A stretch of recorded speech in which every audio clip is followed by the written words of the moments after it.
Hello everyone, welcome.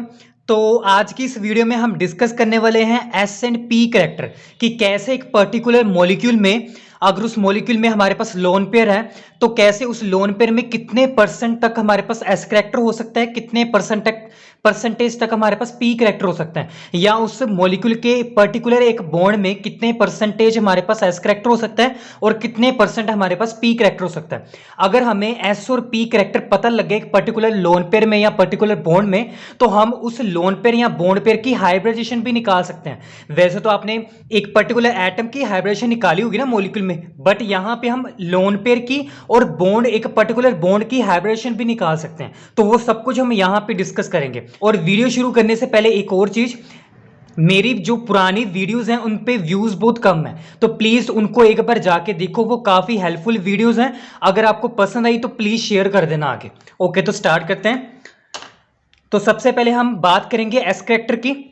तो अगर आपने एस करैक्टर फाइंड आउट करना है, अगर आपने एस करैक्टर फाइंड आउट करना है तो इसके लिए फॉर्मूला एक तरह का या ट्रिक बोल सकते हो। So cos theta equal to S divided by S minus one. S क्या है? S character. एस क्या है? S character. इसी को तो हमने फाइंड आउट करना है। अब यहां पे अगर आपने परसेंटेज निकालनी है एस करैक्टर की, कितनी परसेंटेज हो सकती है। वैसे तो अगर आप ये डायरेक्ट फॉर्मूला लगाओगे तो आपका कुछ नंबर में आएगा, डेट इज 0.1 आ सकता है, 0.2 हो सकता है, कुछ भी हो सकता है नंबर।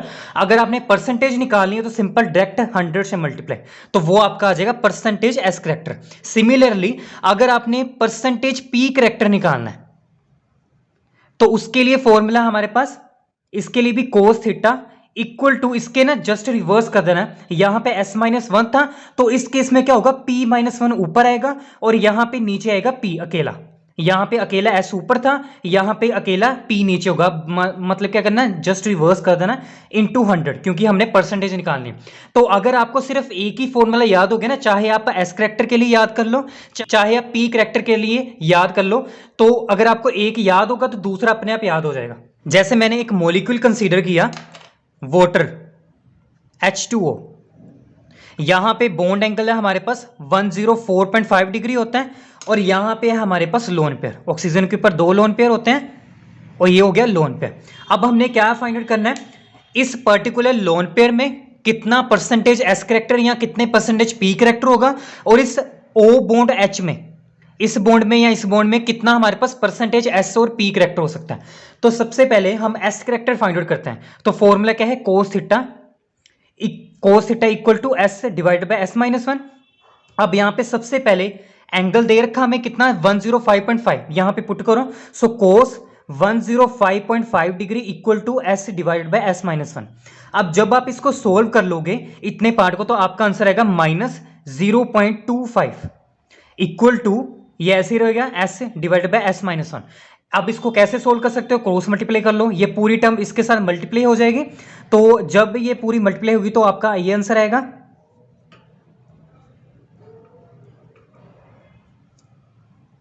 इतना आएगा, क्योंकि ये 0.25 माइनस का एस के साथ में मल्टीप्लाई होगा और -1 के साथ भी मल्टीप्लाई होगा, माइनस माइनस प्लस हो जाएगा, तो इतना इक्वल टू एस ऐसे ही रहेगा।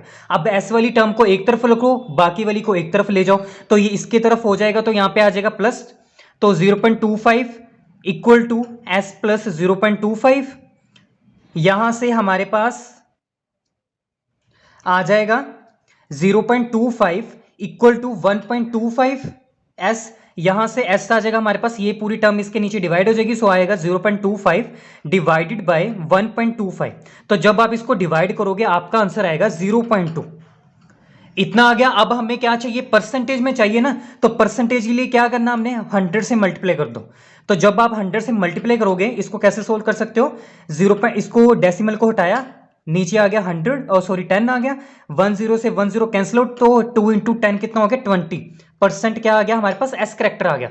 अगर यहां पे परसेंट हमारे पास 20% एस करैक्टर है, तो यहां पे पी करैक्टर कितना होगा, फिर 80% पी करैक्टर होगा। फिर इतना ही करते हैं ना, 100 में से उतना माइनस कर दो, दूसरे वाली टर्म आ जाती है। तो हमारे पास 20% एस करैक्टर है और 80% क्या है हमारे पास, पी करैक्टर है। किस केस में, ओ बॉन्ड एच में।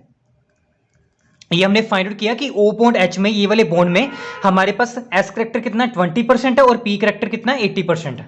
तो यहां पे आप बोल सकते हो कि यहां पे हमारे पास 80% क्या है, पी करैक्टर है, और यहां पे 20% क्या है, एस करैक्टर है। सिमिलरली यहां पे भी सेम होगा, यहां पे भी 20% एस करैक्टर होगा और हमारे पास 80% क्या होगा, पी करैक्टर होगा। किसमें, ओ बॉन्ड एच में। अब हम फाइंड आउट करते हैं और लोन पेयर्स में कितना हमारे पास percentage S and P character होगा। तो उसके लिए आपने पता क्या करना है, यहां से 100% में से माइनस करना है किसको, ये वाले एस करैक्टर को और ये वाले एस करैक्टर को, मतलब इन दोनों को प्लस करोगे 20% प्लस 20% इक्वल टू कितना आएगा, 100 माइनस 40, यहां पे आएगा 60% क्या आया, एस करैक्टर है। किसमें, लोन पेयर के केस में। क्योंकि हमने एस करैक्टर क्यों लिखा, क्योंकि यहां पे एस करैक्टर के ही वैल्यूज पुट की ना हमने, 20% एस करैक्टर और इसमें भी 20% एस करैक्टर।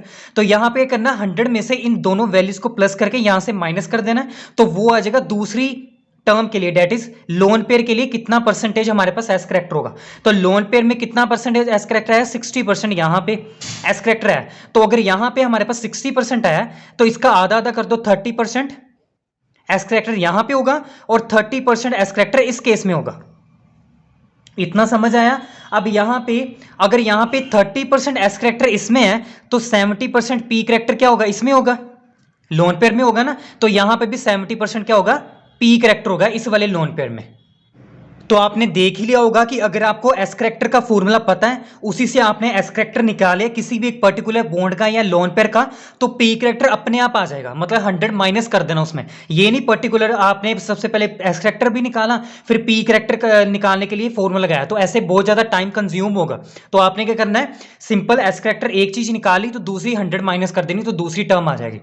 अब हम क्या करेंगे, यहां पे एक लोन पेयर में या बॉन्ड पेयर में हाइब्रिडेशन निकालेंगे, इसकी क्या होगी, क्योंकि हमने एस और पी करैक्टर तो निकाल लिया, इसी से हम इसकी रेशियो से फाइंड आउट करेंगे कि कैसे आप हाइब्रिडेशन निकाल सकते हो। तो सबसे पहले हम पर्टिकुलर ओएच बॉन्ड के लिए हाइब्रिडेशन निकालते हैं। तो क्या करना आपने, यहां पे एस करैक्टर और पी करैक्टर की रेशियो निकाल लो बस। यहां पे इस बॉन्ड में एस करैक्टर कितना था, 20%, रेशियो पी करैक्टर कितना था, 80%। तो रेशो मतलब क्या होता है, डिवाइड ही होता है ना, तो 0 0 कैंसिल आउट होगी, 2 1 जा 2 एंड 2 4 जा 8, तो कितना आया 1:4। 1:4 इसका मतलब ये हुआ कि एस क्या है 1 है और पी क्या है 4 गुना है, मतलब एस पी क्या है 4 टाइम्स है किससे, एस करैक्टर से। तो इसकी हाइब्रिडेशन क्या आ गई ओएच बॉन्ड्स के लिए, sp4। तो sp4 is the hybridisation for the OH bonds. अब हम बात करते हैं, अब हम हाइब्रिडेशन निकालते हैं लोन पेयर्स के लिए, तो सेम ही यहां पे भी एप्लीकेबल होगा, अप्लाई करना है एस रेशो पी। यहां पे कितनी रेशो आई है एस के लिए, 30%, और यहां पे पी के लिए कितनी आई, 70%। तो 0 0 कैंसिल आउट होगी, सो 3:7 आ गया। जब अब 3 1 जा 3 और इसको डिवाइड करोगे आपका आंसर आएगा 2.5। तो हमारे पास आया 1:2.5। तो इससे क्या आया, एस पी 2.4। तो ये होगी लोन पेयर में हाइब्रिडेशन, दैट इज sp 2.5 इसके लिए, लोन पेयर्स के लिए। तो ये थे वीडियो कि कैसे आप मॉलिक्यूल में एक पर्टिकुलर लोन पेयर के लिए या पर्टिकुलर बॉन्ड के लिए आप कैसे उसका एस और पी करैक्टर फाइंड आउट कर सकते हो परसेंटेज में, और या फिर आप कैसे इसकी हाइब्रिडेशन निकाल सकते हो। सो आई होप ये वीडियो आपको काफी हेल्पफुल रही होगी। तो ऐसे ही वीडियोस के लिए प्लीज चैनल को सब्सक्राइब जरूर करें। मिलते हैं नेक्स्ट वीडियो में। Happy learning.